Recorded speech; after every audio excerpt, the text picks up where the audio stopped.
African Americans, or so-called Negro. One of the reasons that it is bad for us to continue to just refer to ourselves as so-called Negro, that's negative. When we say so-called Negro, that's pointing out what we aren't, but it isn't telling us what we are. We are African, and we happen to be in America. We're not American. We are people who formerly were Africans who were kidnapped and brought to America.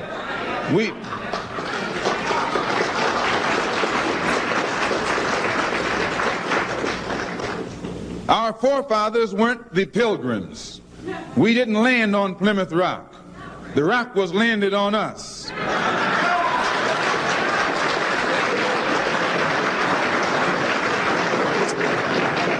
We were brought here against our will.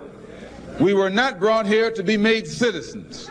We were not brought here to enjoy the constitutional gifts that they speak so beautifully about today.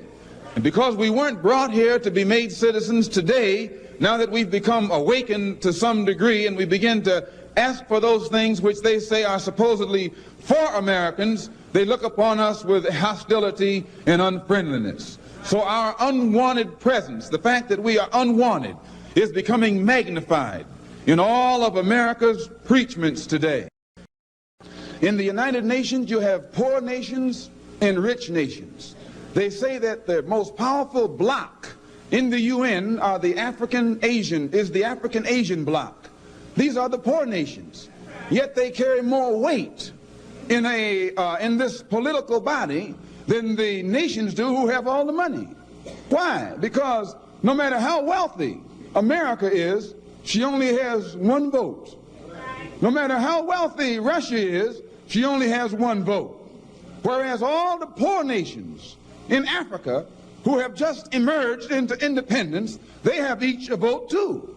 And they stick together and are able to outmaneuver the rich nations.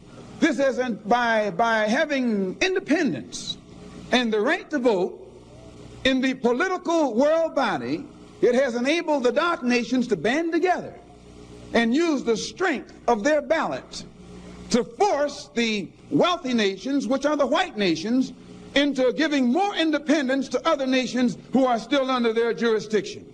You and I have to look at this and understand this, that the ballot is as powerful as the bullet. Now, if you and I leave it up to the moderate Negro leaders, they'll be able to trick it up and make the world think that they passed something that doesn't really mean anything. So what you and I have got to do is get involved. You and I have to be right there breathing down their throat. Every time they look over their shoulder, we want them to see us. We want to make them pass the strongest civil rights bill they've ever passed. Because we know even after they pass it, they can't enforce it. In order to do this, we're starting a voters registration drive. We have to get everybody in Harlem registered. Not as Democrats or Republicans, but registered as independents. We're going to organize a corps of brothers and sisters who, after the city is mapped out, they won't leave one apartment house door not knocked on. There won't be a door in Harlem that will not have been knocked on to see that whatever black face lives behind that door is registered to vote by a certain time this year. Nobody will have an excuse not to be registered. We'll ask him, let us see your card. If you don't have the sense of responsibility to get registered, we'll move you out of town.